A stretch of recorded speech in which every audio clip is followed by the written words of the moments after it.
السلام علیکم ورحمۃ اللہ وبرکاتہ۔ رویہ عن امیر المؤمنین علیہ الصلوۃ والسلام قرنت الہیبۃ بالخیبۃ والحیاء بالحرمان۔ مولا موحدین امیر المؤمنین علیہ الصلوۃ والسلام سے منقول اس فرمان میں آپ فرماتے ہیں، خوف کا نتیجہ ہمیشہ ناکامی اور شرم کا نتیجہ ہمیشہ محرومی ہے۔ عزیزان محترم، اگر آپ زندگی میں کامیاب ہونا چاہتے ہیں تو آج کل کی دنیا میں بھی بڑے بڑے ماہرین سے اگر آپ مشورہ لینا چاہیں گے تو وہ آپ کو یہی کہتے ہوئے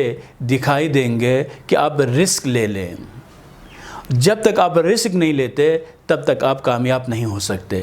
اگر آپ کسی اچھے تعلیمی ادارے میں ایڈمیشن لینا چاہتے ہیں، بہترین ایک سبجیکٹ میں آپ انرول ہونا چاہتے ہیں، کسی عظیم یونیورسٹی میں اگر آپ ایڈمیشن لینا چاہتے ہیں، اگر آپ کاروبار کرنا چاہتے ہیں، اسی طرح سے جو بھی نیک کام آپ انجام دینا چاہتے ہیں، اور اگر آپ ہمیشہ ڈرتے رہیں گے پتہ نہیں میں اگر ایڈمیشن لے لوں تو مجھے داخلہ ملے گا یا نہیں ملے گا، فلاں کمپٹیشن میں اگر میں شرکت کروں تو مجھے کامیابی ملے گی یا نہیں ملے گی، فلاں سبجیکٹ اگر میں پڑھنا شروع کروں تو مجھے وہاں پر اچھے نمبر ملیں گے یا نہیں ملیں گے، اگر کاروبار کرنا شروع کروں تو پتہ نہیں مجھے وہاں پر بھی کوئی فائدہ ہوگا یا نہیں ہوگا۔ اگر آپ ہمیشہ منفی سوچ ہی رکھتے جائیں گے تو اس کے نتیجے میں کبھی بھی آپ کو کامیابی نہیں ملتی۔ یہ جو رسک ٹیکنگ کے بارے میں جو آپ کو اقوال ملتے ہیں، یہ دنیا میں کسی نے نہیں کہا۔ آج سے 1400 سال پہلے امیر المؤمنین علیہ السلام نے فرمایا تھا۔ کیا فرمایا مولا؟ اگر انسان رسک نہیں لے سکتا، اگر انسان خطرات کو مول نہیں لیتا تو اس کے نتیجے میں وہ کبھی زندگی میں کامیابی حاصل نہیں کر سکتا۔ لیکن یہاں پر رسک لینے کا مطلب یہ ہے کہ آپ نے ایک حساب سے جتنے بھی اس میں آسپیکٹ موجود ہے، مختلف ڈائمنشنز اس موجود ہے، ان سب کے بارے میں آپ نے سوچنا ہے، غور کرنا ہے اور فکر کرنا بھی ضروری ہے۔ لیکن اگر آپ ان تمام چیزوں کے باوجود فکر بھی آپ کرتے ہیں، غور بھی کرتے ہیں، تأمل بھی کرتے ہیں، تمام تر آسپیکٹس کو اگر آپ مختلف طریقے سے انالائز بھی کر سکتے ہیں، اس کے باوجود اگر آپ آگے بڑھنے سے اگر آپ ڈرتے ہیں، اس کا مطلب یہ ہے کہ آپ ڈرپوک انسان ہیں اور کبھی بھی کامیابی آپ تک نہیں پہنچے گی اور آپ ہمیشہ اسی غریبانہ زندگی گزارنے پر ہی مجبور ہوں گے۔ دنیا میں جتنے بھی بڑے لوگ آپ کو نظر آتے ہیں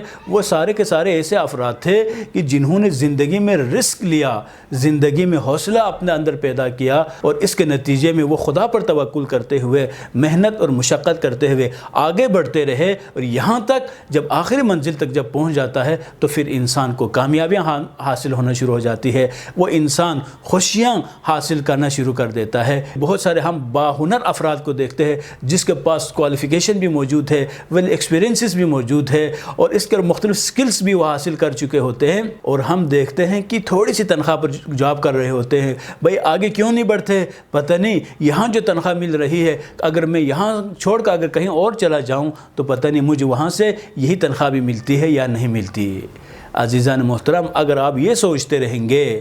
تو پھر یہ اب یقین کر لیجئے کبھی بھی آپ کامیابی کے اس عظیم منازل تک نہیں پہنچ سکتے۔ اسی طرح سے اس فرمان مبارک دوسرے حصے میں فرماتے ہیں، اگر ہمیشہ شرم و حیا کا ہی مالک بن کر رہیں گے تو وہ انسان کبھی بھی اپنے مقاصد کو حاصل نہیں کر سکتا۔ اگر فرض کرے اپنے مطالبے کو، آپ اپنے ڈیمانڈز کو کسی کے سامنے پیش نہیں کر سکتے، اگر آپ تعلیم حاصل کرنا چاہتے ہیں، اپنے سوالات کو اپنے اساتذہ کے سامنے پیش نہیں کر سکتے، کسی سے ایڈوائس لینا چاہتے ہیں، لیکن آپ ہمیشہ یہ خیال کریں کہ پتہ نہیں اگر میں پوچھوں تو آگے سے وہ میری بے عزتی کرے گا، اور اس طرح سے شرم کے مارے زندگی گزارتے رہیں گے تو ہمیشہ آپ کو محرومی آپ کے حصے میں آئے گی اور کبھی بھی آپ خوشحال زندگی نہیں گزار سکتے۔ تو آئیں مولا کے اس فرمان پر عمل کریں۔ You must take a risk in your life if you want to become successful person in your life. If you want to get maximum achievements in your life, then you should try again and again, practice and practice. If you think negatively, then you will never achieve your targets, you will never achieve your aims of life, and you will never reach the peak of your life destination. For example, جو K2 پہ جانا چاہتا ہے انسان، دنیا کے بڑے بڑے ماؤنٹین سے اس کو وہ سر کرنا اگر اور چاہتے ہیں، اور وہ یہ خیال کرے کہ اگر میں سر کرنا شروع کروں کہیں ایسا تو نہ ہو کہ میں گر جاؤں اور میری زندگی ختم ہو جائے، اگر یہ سوچتے رہیں گے تو پھر کیا ہوگا؟ کبھی بھی پہاڑوں پر تو چھوڑے، پہاڑوں کے نچلے حصے تک بھی وہ نہیں پہنچ سکتے۔ قرآن نے ایک تھیوری جو پیش کی ہے وہ وَأَلَّيْسَ لِلْإِنسَانِ إِلَّا مَا سَعَىٰ، فقط کامیاب وہی انسان ہو سکتا ہے کہ جو کوشش کرتا ہے، محنت کرتا ہے، مشقت کرتا ہے، جد و جہد کو اپنے لیے شعار بناتا ہے،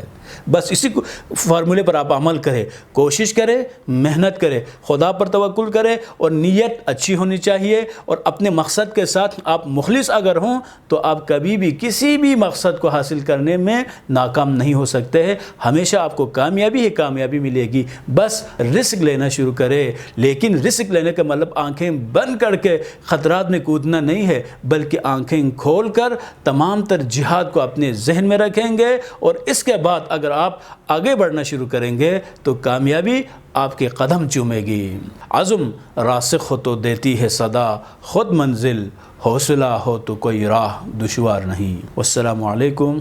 ورحمۃ اللہ وبرکاتہ۔